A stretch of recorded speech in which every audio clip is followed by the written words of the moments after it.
Salut tout le monde, j'espère que vous vous portez bien. Alors, quelle est la suite logique après un CPL IRME MCC? Bien sûr, la qualification de type. Alors c'est quoi? Quels sont les prérequis? Que comprend cette formation?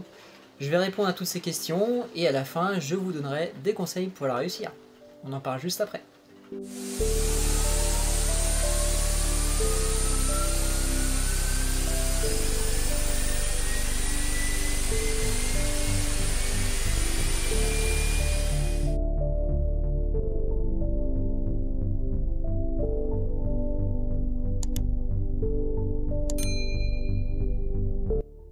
Donc la QT c'est quoi?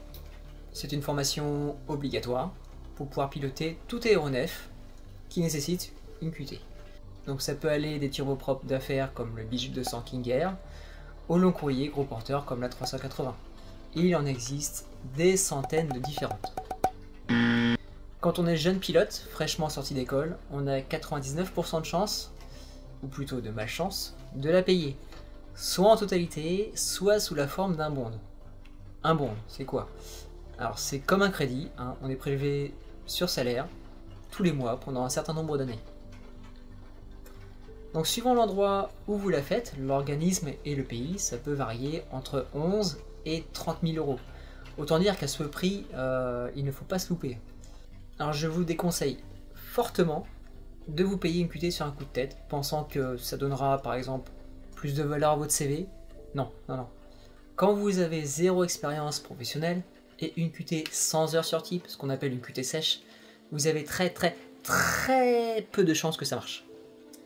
Un exemple, vous payez une QT sur 737, pourquoi pas, hein, c'est un avion très répandu sur le marché, et en plus c'est votre avion préféré, c'est cool. Vous sortez entre 20 et 25 000 euros pour la payer, pas de bol. Les principaux utilisateurs en Europe, comme Ryanair, Transavia et les autres, eh bien ils forment leurs pilotes dans leur propre école.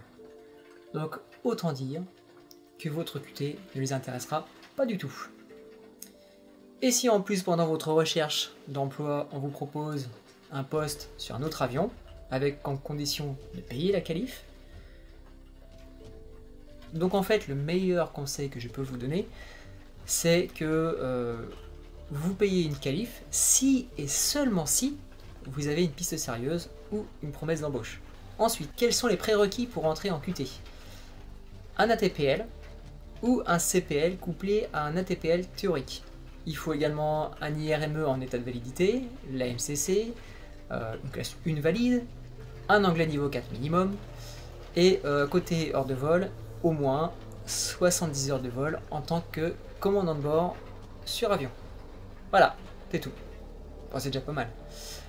Ensuite, côté formation, suivant le type d'avion et la compagnie qui vous la font passer, la QT peut être plus ou moins longue. Une QT standard dure environ 6 semaines. Dans ces 6 semaines, 2 semaines de théorie. Donc pendant cette période, vous allez d'abord faire les CBT, c'est-à-dire l'étude d'absolument tous les systèmes de votre avion, hydraulique, électrique, pneumatique, avionique, etc. En veux-tu, en voilà. Là où je l'ai passé, on était seul devant son écran de PC et on passait des vidéos du style PowerPoint toute la journée. À l'issue de ces CBT, vous aurez un examen sous forme de QCM. Ensuite, toujours dans la partie théorique, on va travailler sur les performances. Donc on va déterminer des vitesses de décollage et des distances d'atterrissage, faire des devis de masse et centrage, etc. Et bien sûr, à l'issue de ça, encore un nouvel examen. Si vous avez au moins 75% de réussite aux examens théoriques, vous pourrez passer au stade suivant, les simus. Cette partie va durer environ 3 semaines. La première étape des simus, enfin, simu, parce que au début, c'est plus un cockpit en carton ou sur un poster, ou si vous avez de la chance, sur un truc un peu plus évolué. Donc cette phase sert à apprendre les SOPs, les procédures opérationnelles standards. C'est quoi? Alors, tout simplement, ce sont des actes que vous devrez faire pendant un vol, tous les vols, des actions que vous devrez faire obligatoirement dans un ordre précis, des phrases que vous devrez dire au bon moment et à la lettre près. Exemple, quand vous préparez le cockpit avant chaque vol, vous le faites toujours toujours dans le même ordre. Un autre exemple, le pilote aux commandes vous demande de baisser le train d'atterrissage. Vous baissez le train d'atterrissage, vous confirmez que l'auto-break est armé, vous armez les spoilers et vous allumez les phares d'atterrissage. Tout ça dans un ordre très précis. Donc ça sert à quoi ces SOPs? Eh bien si tout le monde bosse exactement pareil de la même manière, il y aura très peu de place pour les erreurs ou les oublis. Il y aura même moins de risques d'incompréhension entre les pilotes, surtout quand les pilotes ne sont pas originaires d'un même pays. Ensuite, passé ce stade, vous passez sur les boîtes à torture, les vrais simus. Donc là, 9 séances de 4 heures, plus 1h30 de briefing avant, 1h30 après, à toute heure de la journée ou de la nuit. 9 séances où vous apprendrez à gérer toutes les pannes et situations possibles et inimaginables.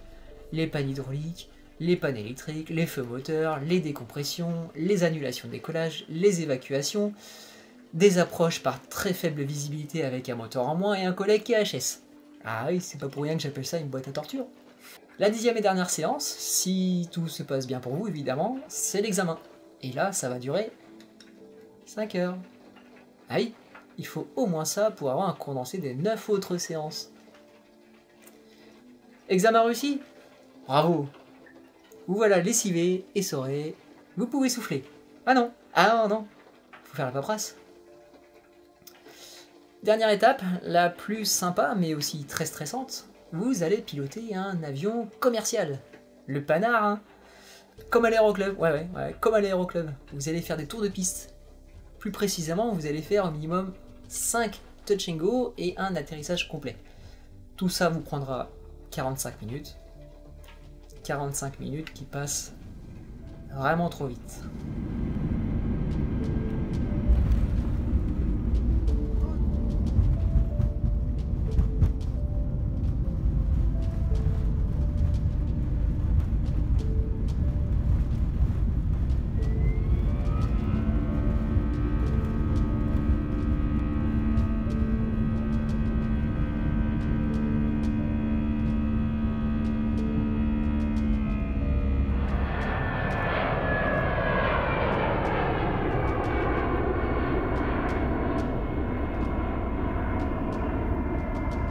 Alors, quels sont les conseils que je peux vous donner pour vous aider à réussir cette qualif? Déjà de 1, n'y allez surtout pas les mains dans les poches. C'est-à-dire, préparez tout avant d'y rentrer. Soyez curieux. Je vous donne mon cas en exemple.